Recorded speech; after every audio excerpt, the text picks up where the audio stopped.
নমস্কার। আজকে একটা পোস্ট করেছি, দেখবেন যে দুজন অ্যারেস্ট হয়েছে সাইবার রিলেটেড ব্যাপার নিয়ে। এবারে এগুলো নিয়ে মার্কেটে ভিডিও পাবেন। এই দেখুন কত অ্যারেস্ট ফ্যারেস্ট হচ্ছে সাইবারে। যারা ক্রিমিনাল তারা তো অ্যারেস্ট হবেই।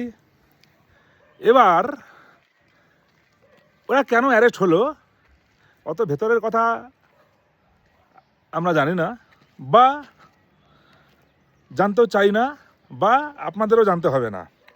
শুধু এটুকু বলে দিই, বের করি মোবাইল থেকে একদম, ওদের কাছ থেকে কি কি পাওয়া গেল। একটা সিম বক্স ব্যাপারটা একেবারে নতুন।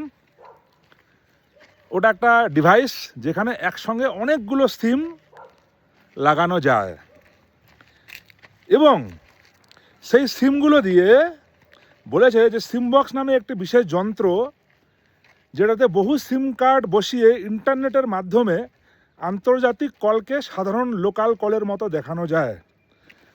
সোজা কথা, এতে আসল কলের উৎস লুকিয়ে ফেলা সম্ভব। ফলে সরকারি নিয়ম এড়িয়ে বিপুল পরিমাণ কল ঘুরিয়ে দেওয়া যায়। এটা হচ্ছে সিম বক্সের কাজ। ওদের কাছে পাওয়া গেল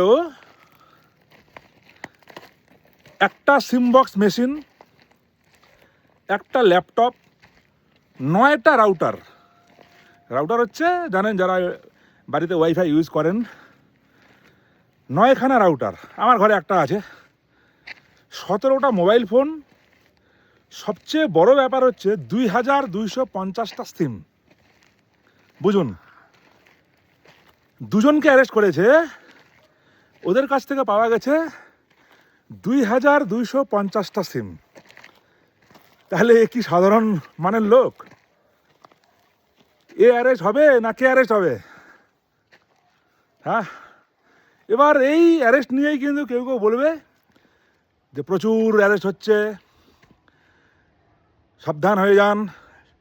সেটা দেখে যেই ভাইটা আমার মুদিখানার দোকান করে, বা যেই ভাইটা হয়তো গেম খেলেছে, সে যদি ভয় পেয়ে যায়, আরে অ্যারেস্ট তো প্রচুর বেড়েছে, অ্যারেস্ট এরাই হবে। আপনার কাছে 2000টা সিমও নেই, আপনি ওইরকম সিম বক্স ব্যবহার করে কাউকে কলও করেন না, আপনার এইসবে কোনো ইনভলভমেন্ট নেই। সুতরাং সাইবার ক্রাইমে অ্যাকাউন্ট ফ্রিজ, হোল্ড ইত্যাদি ইত্যাদি হলে নিজেকে সাইবার ক্রিমিনাল ভেবে নেওয়ার কোনো কারণ নেই। ক্রিমিনাল অন্য জিনিস, ঠিক আছে? কোনো উল্টোপাল্টা ভিডিও দেখে ভয় পাবেন না, সুসাইড করতে যাবেন না, না খেয়ে থাকবেন না। হ্যাঁ, নিশ্চিন্ত জীবনযাপন করুন। কিভাবে কি করতে হয় আমার অন্যান্য ভিডিওগুলোতে বলা আছে। সেই সব জায়গায় মেল করুন। মেলে রিপ্লাই আসতে দেরি হতে পারে। বিভিন্ন থানাগুলোর উপরে বিভিন্ন রকমের চাপ থাকে। কোনো থানায় কাজের প্রেশার অত্যধিক থাকে, ওরা তখন আপনাকে মেলে রিপ্লাই দেরি করে দেবে, বা দিতে দেরি হয়। 10 বার মেল করলেন, রিপ্লাই পাচ্ছেন না, তাতে ভয় পেয়ে যাওয়ার কোনো কারণ নেই। হ্যাঁ, ফাইন থাকুন, নিশ্চিন্ত থাকুন। মনে বিশ্বাস রাখবেন যে আপনি ওদের মতো ক্রিমিনাল নন। আপনাকে অ্যারেস্ট করার কোনো সম্ভাবনাই নেই। ঠিক আছে, ভালো থাকুন। Thank you.